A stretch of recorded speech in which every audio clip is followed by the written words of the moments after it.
আমি শ্রমিক কল্যাণ ফেডারেশনকে বলবো, কাজ আপনাদের শুরু, শেষ হয়নি।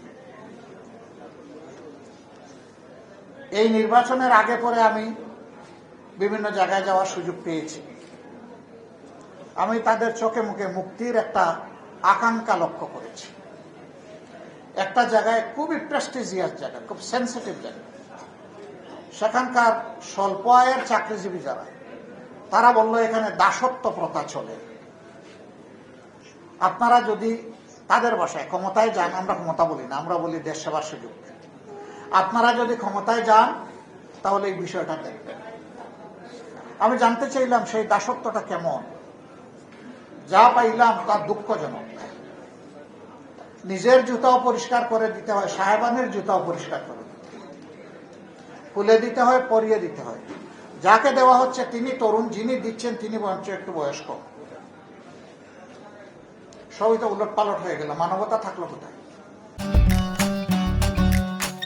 আমি আর ম্যাগি, স্বাদ ও ভালোবাসার দারুণ জুটি ফ্রম নেসলে।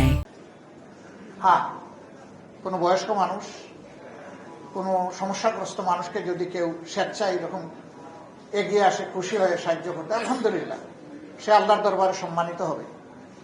কিন্তু সে স্বল্প আয়ের মানুষ বলে আমার এবং আমার ওয়াইফেরও জুতার সমস্ত ধুলাবালি তাকেই পরিষ্কার করে দিতে হবে, তার বয়স যাই হোক না কেন। এটা হীনমন্যতা, এটা কখনো মানবতা হতে পারে না। আমরা ওই সমাজটা পাল্টাতে চাই। আমরা একটা কেয়ারিং সোসাইটি, একটা দরদি সমাজ গড়তে চাই, যেখানে প্রত্যেকটা মানুষ প্রত্যেকটা মানুষকে সম্মান করবে, ভালোবাসবে।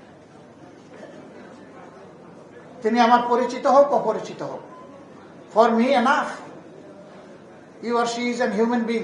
আর কিচ্ছু লাগে না আমার, যে তিনি একজন মানুষ, এতটুকুই আমার কনসিডারেশনের জন্য, তাকে সম্মান করার জন্য যথেষ্ট। আল্লাহকে ভয় করলেই কেবল এটা সম্ভব, অন্যভাবে সম্ভব নয়। আল্লাহকে ভয় করা প্রত্যেকটি মানুষ, তার ফিলিংস হচ্ছে আমার চাইতে বাকি সবগুলো মানুষ ভালো, আমি দুর্বল তাদের মধ্যে, আমি গুনাহগার তাদের মধ্যে।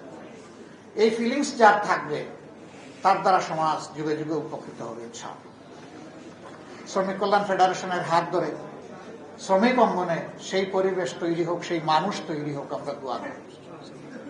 এবং তাদের আউটস্ট্যান্ডিং ক্যাপাসিটির কারণে যারা উদ্যোক্তা মালিক পক্ষ আছেন, তারাও আরো বেশি মানবিক এবং দায়িত্বশীল হন তাদের সহকর্মীদের প্রতি, কারখানার প্রাণ শ্রমিকদের প্রতি। আমরা সে দোয়াটুকু আল্লাহর দরবারে করি।